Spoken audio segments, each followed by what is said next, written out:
스마트 교통 세션의 4분의 발표가 끝났고요. 패널리스트 5분을 모시고, 그러니까 발표를 해주신 4분 연사자분들하고 그다음에 특별하게 패널리스트로 LGU 플러스의 조원석 전무님을 모셨습니다. 그래서 총 5분을 모시고 스마트 교통 세션 패널을 진행하도록 하겠습니다.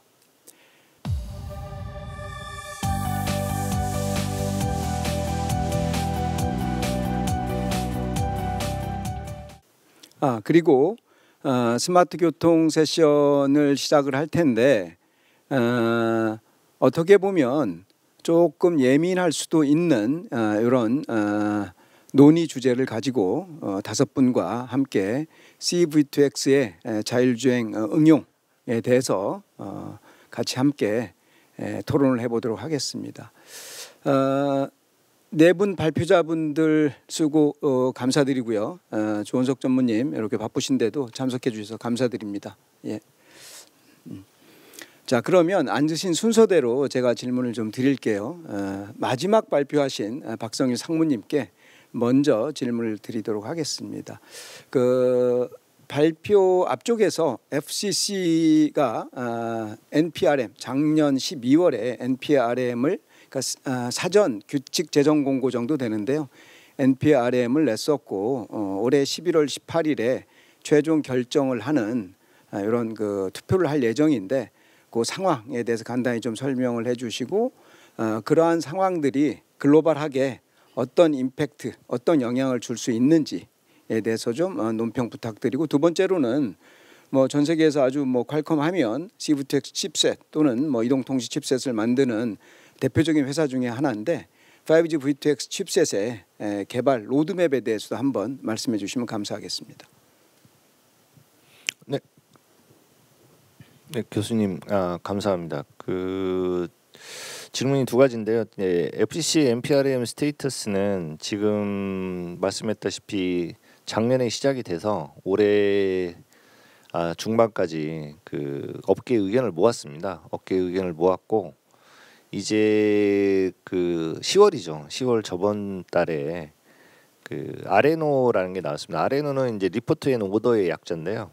그동안 그 업계의 의견을 모으고 업계의 의견을 바탕으로 이제 룰링을 하는 겁니다. 법 제어를 하는 거죠. 그러니까 법 제어를 하기 위해서 이런 식으로 법 제어를 할 거다라는 그 얘기를 하는 거고, 그다음에 그 법 제어를 언제 이제 투표를 하냐면 내일 모레 정도 투표를 해서 법 제어를 할지 말지를 결정하는 상황이 됐습니다. 그 상황에서 보시면 30메가를 CV2X로 할당하고 현재 깔려 있는 DSRC 시스템을 다 그 CV2X로 옮겨라라는 게 지금 현재 상황이고요. 내일 모레, 그러니까 정확히 얘기하면 이제 한국 시간으로 19일이겠죠. 19일 날 이제 투표를 할 거고, 투표가 되고 나면 이제 미국은 이제 전체 다 이제 CV2X 시스템으로 이제 옮겨가야 되는 상황입니다. 그리고 5G V2X 칩셋은 보통 통상적으로 스펙 표준이 완료되고 보통 한 1년 정도 지나면 이제 개발을 시작을 하기 때문에 제가 보기에는 조만간 이제 그런 소식들이 들려올 것 같고요. 앞에 그 슬라이드에서 보여드린 것처럼 이제 오버 더 에어로 데모가 가능한 상황이기 때문에 뭐 조만간 이제 좋은 소식이 들려오지 않을까 그렇게 생각하고 있습니다. 네, 감사합니다. 네, 제가 잠깐 이제 보충 질문을 좀 드리면 사실 FCC 하면 미국의 주파수 정책을 결정하는 정부 기관인데 그러한 결정이 전 세계적으로 어떤 영향을 미칠 수 있을까 한번 예상되는 바가 있으신지 논평을 좀 부탁드리겠습니다. 예, 감사합니다. 지금 뭐 중국은 이제 CV2X로 이미 그 한 2-3년 전에 결정을 했기 때문에 뭐 중국은 이미 가고 있습니다. 열심히 달려가고 있기 때문에 중국은 뭐 계속 갈 거고요. 미국은 이번에 결정을 했기 때문에 가장 큰 시장 중에 하나인 뭐 미국과 중국이 이제 그 CV2X로 간다는 이제 얘기가 되는 거고요. 유럽이 남아 있는데 유럽은 지금 기술 중립성을 유지를 하고 있기 때문에 거기도 이제 CV2X가 들어갈 겁니다. 그래서 얼추 따져 보면 약 한 전 세계 시장의 한 80% 정도는 CV2X로 가지 않을까 이렇게 생각을 하고 있습니다. 예, 감사합니다. 패널 연사로서 참석해 주신 두 번째 패널리스트 조원석 전무님께 질문을 좀 드리도록 하겠습니다. 조 전무님은 LGU 플러스에서 신사업을 담당하고 계신데 요즘 좋은 소식이 들리더라고요. 그 세종시의 그 스마트 시티 프로젝트 큰 사업인데 수주하셨다고 제가 들었고요. 그 세종시 스마트 시티 프로젝트에서 스마트 트랜스포테이션, 자율주행, 퍼스널 모빌리티 이런 서비스들이 어떻게 포지셔닝을 하고 있는지, LG 플러스가 어떻게 접근을 할 건지 좀 설명을 부탁드리겠고요. 또 하나 이제 이동통신 사업자, 텔코로서 이런 CV2X 자율주행 비즈니스 모델에 어떻게 접근을 하실 건지 부탁드립니다. 네, 반갑습니다. 저는 지금 소개받은 LG 플러스의 조원석입니다. 그 장 교수님께서 말씀해 주신 것처럼 저희가 그 지난 10월 초에 그 국가 시범 도시로 추진되고 있는 세종시에서 스마트 시티를 하는 민간 사업자로 선정이 됐습니다. LG 컨소시엄에서 저희하고 CNS하고 다른 컨소시엄사들하고 같이 해서 시행을 하게 됐는데요. 이 세종 스마트 시티의 가장 이제 중요한 그 지향점은 스마트 모빌리티에 있습니다. 그래서 오늘도 이런 주제로 이제 말씀하실 기회를 주셔서 보면 그 스마트 시티를 구축하면서 세종시에서는 가능한 한 크게 그러니까 저희가 83만 평 정도의 그 5-1 지구 안에 그 혁신 시티로 12만 평 정도의 이제 사업을 하게 되었습니다. 이 12만 평 안에다가 혁신 벤처 그러니까 스타터들을 위한 그 존과 또 스마트 리빙 존의 형태로 해서 사람들이 거주할 수 있는 공간, 또 벤처들을 중심으로 해서 그런 업무용으로 사용할 수 있는 공간들에서 그 차량들을 대부분 다 그 자율주행을 이용한 그런 수요응답형 그 셔틀이라든지 아니면 공유형 그런 뭐 자전거 이런 것들을 활용해서 가능한 한 그 도시 시티 안에서는 그 차량들의 움직임을 최소화한다거나 자동화하는, 그러니까 스마트한 모빌리티가 중점이 되도록 하는 시티를 만들 계획이고요. 크게 이 서비스들을 보면 한 7가지 정도 서비스가 될 것 같은데요. 하나는 차량 공유 서비스로 해서 카쉐어링이라든지 카풀 이런 그 차량 공유 서비스 플랫폼을 좀 완벽하게 구축을 하겠다라고 하는 부분.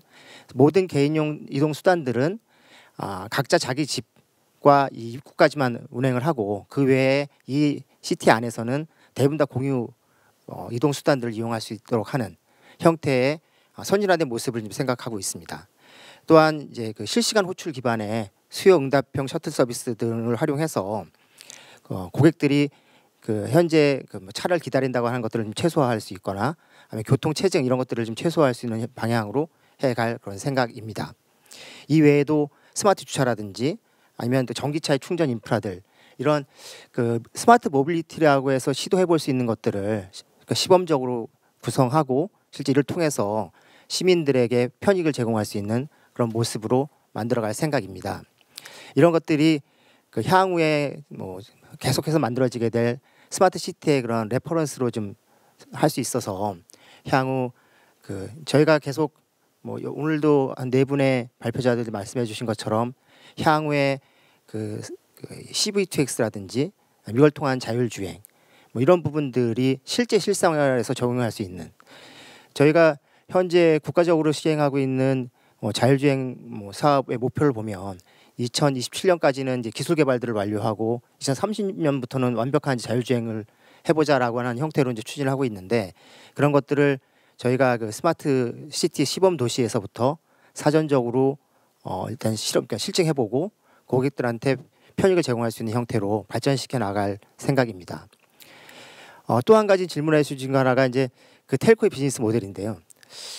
제가 이제 기업의 신사업을 맡은 지만 이제 3년째 되고 있는데 가장 큰 숙제가 도대체 여기서 통일사가 어떤 걸로 비즈니스를 할 수 있을 거냐, 도대체 돈을 벌 수 있는 거냐, 자율주행차가 되면 차량하는 회사들이 돈을 버는 거지 통일사가 뭘 할 수 있을까라고 하는 게 이제 가장 퀘스천으로 되어 있습니다.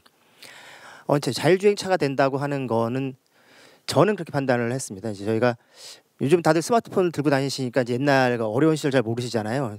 그 공중전화에 가서 줄 기다리면서 살 때처럼. 근데 현재 자율주행차가 되면 대부분의 이제 차들이 폰처럼 뭐 그 개인별로 차 안에서 뭔가 멀티미디어를 즐길 수 있는 그런 세상이 되어 갈 거고요. 또한 이를 서포팅하기 위해서 그 통신이 반드시 필요해집니다.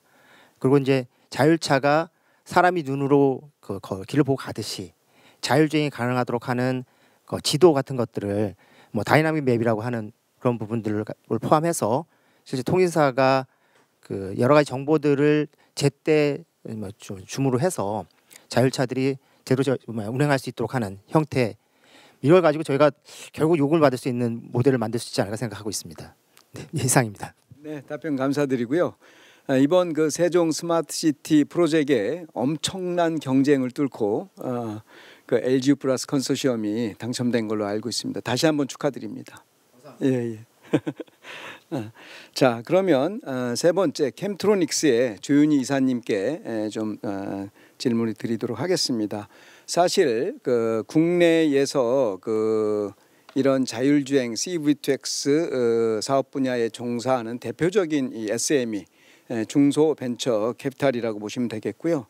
사실은 어떻게 보면 사업을 진행하시는데 쉽지 않은 면도 좀 있으실 것 같아요. 그래서 이 기회를 빌어서 SME 입장에서 정부의 역할, 부탁하고 싶은 역할이 있다 하면 한번 당부의 말씀, 부탁의 말씀 한번 얘기해 주시고요. 또 하나는 뭐 아시겠지만 현재까지 KT가 주관해서 진행하는 5G O2 드라이브 과제 이외에 5G V2X 관련돼서 대규모 실증 사업이 아직은 없잖아요. 그래서 이런 대규모 실증 사업이 얼마나 필요할 것 같은지 한번 그런 예상을 해주시면 감사하겠습니다. 네, 캠트로닉스의 조윤입니다. 먼저 이 자리에 초대를 해주셔서 감사드리고요. 지금 앉아 있는 거 보니까 중견기업, 중소기업에서 온 회사는 저뿐이 없어서 딱 주제를 정확하게 주신 것 같고요. 특히 이 자율주행차 그리고 이제 이런 통신이 포함되어 있는 인프라와 연계되어 있는 쪽에서의 그 중소 중견기업이 갖고 있는 어려움은 결국에는 제때 상용화가 돼서 제때 어떤 비즈니스가 되고 그게 수익원으로 들어와서 투자한 것이 다시 다른 쪽으로 더 업그레이드 될 수 있는 어떤 그런 시간과 기회를 갖는 게 중소 중견기업의 어떤 필요성이라 좀 보고요.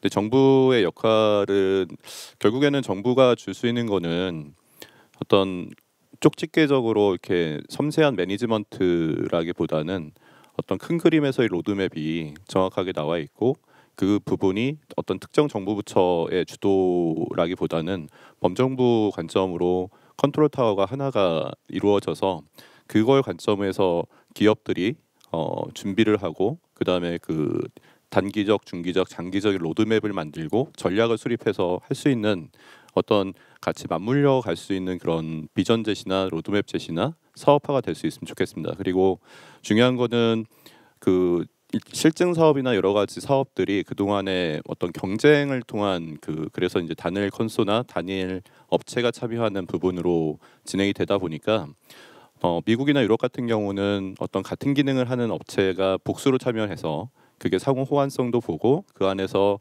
서로 오픈 이노베이션 형태로 그 상호 경쟁을 선한 경쟁을 유도하는 그런 형태나 기회가 많이 제공이 되어 왔는데 약간 우리나라에서는 좀 그런 부분이 좀 경쟁 중심으로 가다 보니까 그게 좀 아쉬운 부분이 있습니다. 그러다 보니까 시장이 더 커질 수도 있는데 그 커지는 부분이 좀 제약되어 있는 부분이 있다고 생각이 들고요.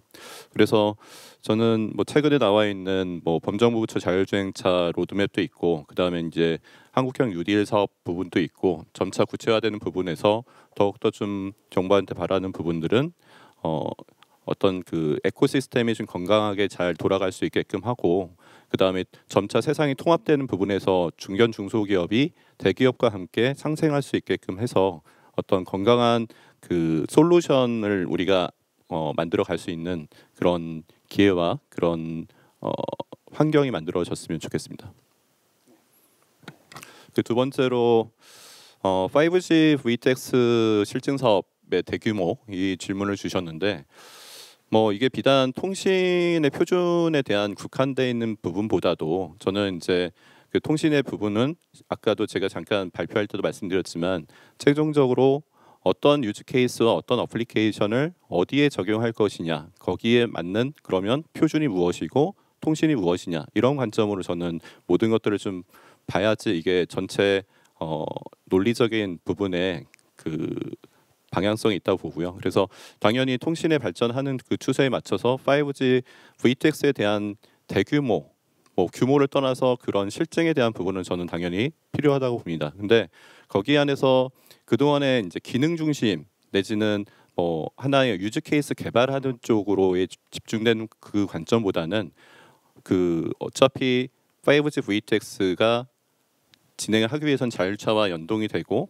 그거는 결국엔 스마트 교통 내지는 스마트 시티, 나중에는 그게 결국에는 모든 그 도로 위의 차들까지 고려가 돼야 되기 때문에 저는 거기서 발생할 수 있는 문제점을 찾을 수 있는 어떤 기능 안전, 그 다음에 그 저희가 또 거기에서 사이버 시큐리티 내지는 어떤 외람 요소나 이런 것들에 대한 부분까지도 포함이 될 수 있는, 그래서 그 구현하고자 하는 데몬스트레이션을 하든지 그 실증을 하는 프로젝트 안에 범위나 레이어를 좀 포괄적으로 해서 그거를 가지고서 제대로 본 사업이나 아니면은 어떤 실질적으로 더 큰 메인 비즈니스 쪽으로 갈 때 그 바로 적용할 수 있는, 그 안에서 기업들은 또 실력과 경쟁을 키울 수 있는 어떤 환경이 됐으면 좋겠습니다. 그래서 그 부분들은 당연히 데몬스트레이션에 대한 부분은 전 당연히 필요하다고 봅니다. 네. 예, 답변 감사드립니다. 뭐 이미 글로벌 경쟁력을 갖추고 계시지만 앞으로도 지속적인 건투 부탁드리겠습니다. 감사합니다. 자, 네 번째 우리 그 서한별 연구위원께 질문을 좀 드리겠습니다. 사실 두 가지 질문을 좀 드릴 텐데 첫 번째 질문이 조금 민감할 수도 있습니다. 예를 들어서 웨이브 DSRC 기술 중에 일종인 웨이브 기술과 또는 5G V2X 기술이 혼용이 되게 된다든가 또는 웨이브에서 5G V2X로 진화를 하게 될 경우에 그 효용성에 대해서 한번 논평을 부탁드리고요. 두 번째는 뭐 릴 14 LT V2X부터 릴 16 5G V2X까지 기술적인 사항들 유스 케이스 발표를 해주셨는데 지금 3GPP에서 예정돼 있는 릴 17과 그 이후의 릴리즈에서 예정돼 있는 CV2X 관련된 뭐 이런 기술, 뭐 스타디 아이템 뭐 이런 것들에 대해서 한번 논의해 주시면 감사하겠습니다. 네, 그 먼저 첫 번째 말씀 주신 부분에 대해서 좀 제 생각을 말씀을 드린다고 하면 뭐 일단 이론적으로는 동작이 가능하죠. 뭐 우리가 DSRC 있는 거고 5G VTX 뭐 만들어질 거고 아까 퀄컴에서 말씀하셨던 대로 그럼 붙여서 동작을 하면은 동작 자체는 가능할 것입니다. 근데 뭐 교수님께서 워낙 잘 아시겠지만 이게 엔지니어링이라고 하는 것은 비용 대비 이제 효용이 얼마나 되느냐 하는 게 가장 뭐 핵심적인 요소일 텐데 문제점이 한 두 가지 정도가 있죠. 하나는 이게 어쨌거나 자동차들이 적어도 뭐 셀룰러 통신을 위해서 기지국과는 연결이 돼야 뭐 이콜도 하고 인포테인먼트도 하고 그런 게 가능할 텐데 칩을 개발하면서 그런 여러 가지 기능들을 재사용을 해서 5G CVTX도 그런 하나의 칩의 일부분으로서 이제 들어갈 거라고 봅니다. 그런데 이제 웨이브는 전혀 다른 형태의 이제 라디오 기술을 쓰기 때문에 하나의 칩으로 인테그레이션이 불가능할 것이고 또 다른 이제 별도의 칩을 만들어야 될 것이고 그러면은 뭐 칩의 비용 그다음에 그런 것들을 자동차에서 패키징하는 공간 이런 문제들이 이제 발생하기 시작을 해서 동일한 목표를 달성하는데 일단 비용적인 요소가 굉장히 크다. 그리고 자동차 완성차 업계들이 이제 그런 비용이 굉장히 민감하기 때문에 기술의 도입에 점점 장애 요인으로 작용할 가능성이 있겠다라는 게 우선적인 제 생각이고요. 그리고 아까 제가 발표한 마지막에 말씀을 드렸던 것처럼 LTE랑 5G VTX가 잘 결합을 해서 서로 좀 인터랙션을 하면서 원하는 목표를 달성할 수 있는 부분도 이제 표준화가 됐습니다. 그런데 만약에 LTE VTX가 해야 할 베이직 서비스를 웨이브 DSRC가 한다고 하면 이제 그런 기능들을 우리가 잃게 되고 그만큼 이제 성능이 깎아 먹혀서 뭐 서비스가 제공하는데 조금 어려움이 발생할 수가 있는 부분이죠. 이제 그런 여러 가지 비용들이 발생하는 게 좀 우려 사항이겠다라고 정리를 해드릴 수 있을 것 같고요.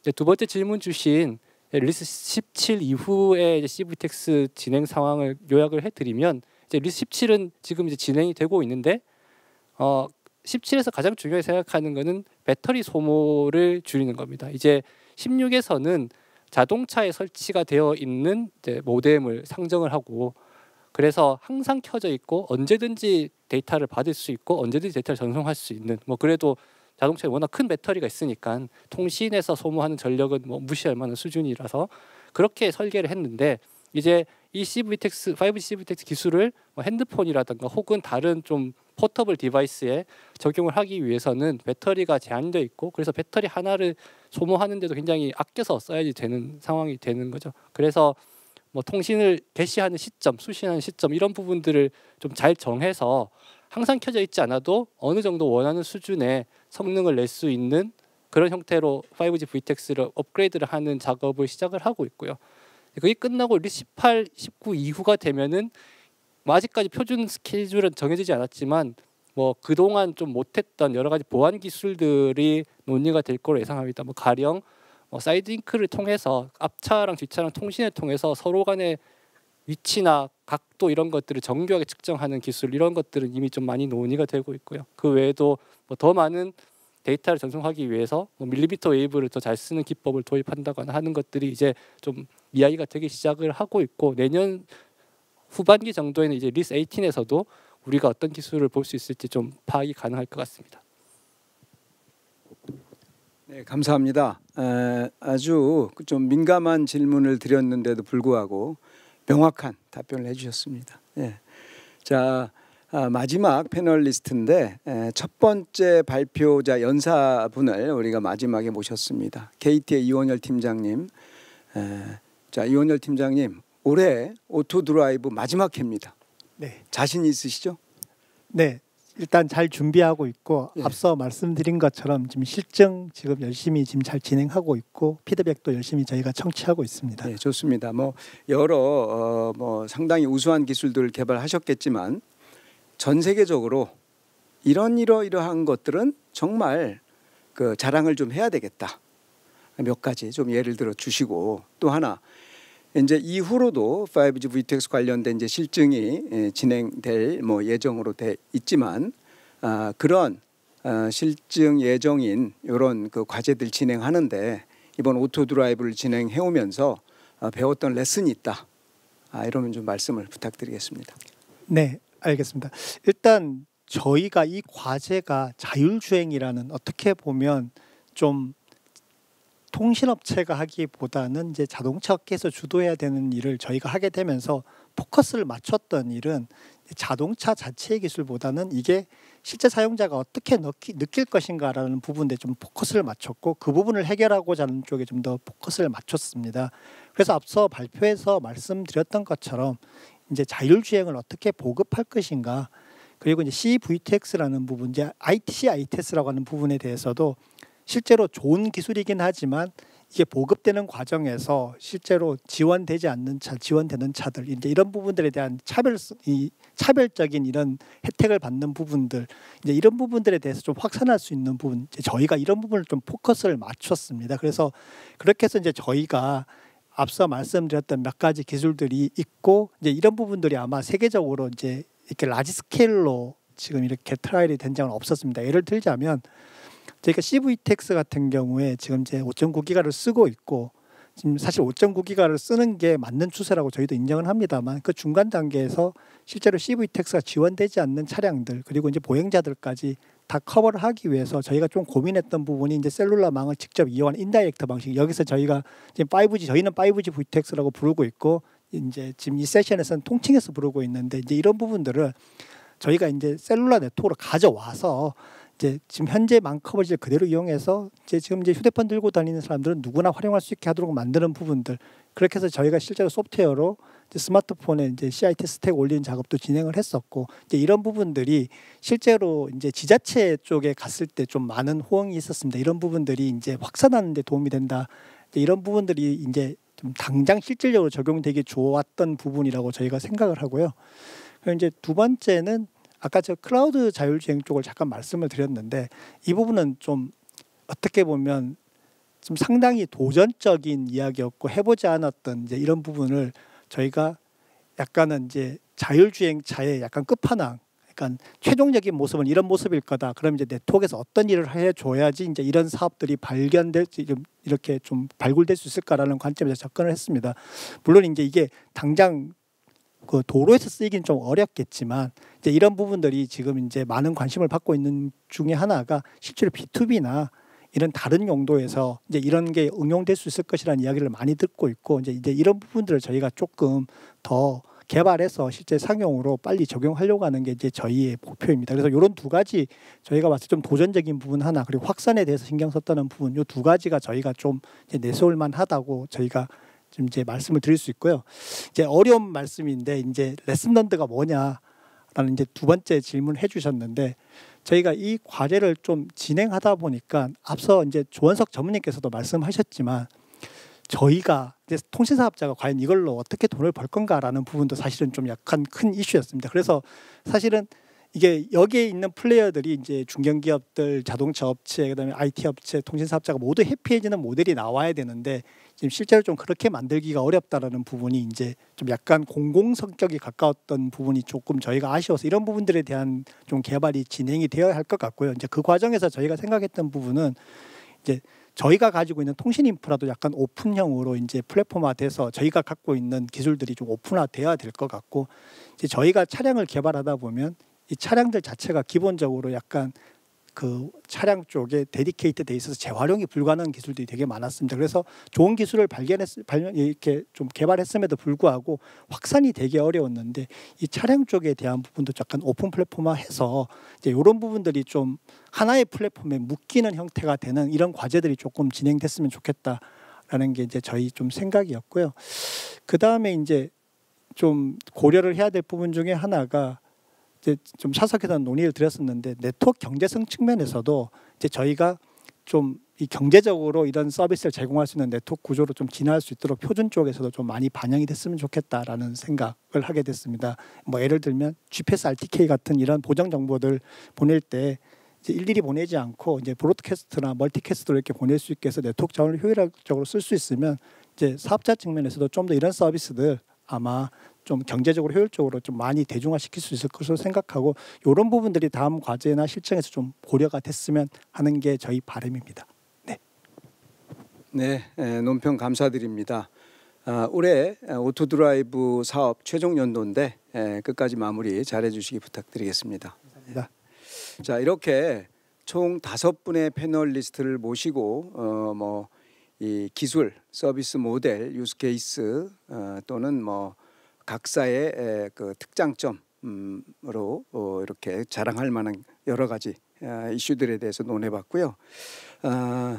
자, 이렇게 자율주행 센서 기반으로 주행하는 자율주행 차에 CVTX가 애드온 됨으로써 L4 이상의 완전 자율주행 차가 멀지 않은 시기에 이렇게 도로 위에서 이렇게 굴러다니는 것을 우리가 볼 수 있을 거라고 생각을 합니다. 그래서 이 정도로 해서 오후 첫 번째 세션 스마트 교통 세션을 마무리하도록 하겠습니다. 참석해 주신 네 분의 발표자분과 또 그 조원석 전문의 패널리스트 감사드리겠습니다.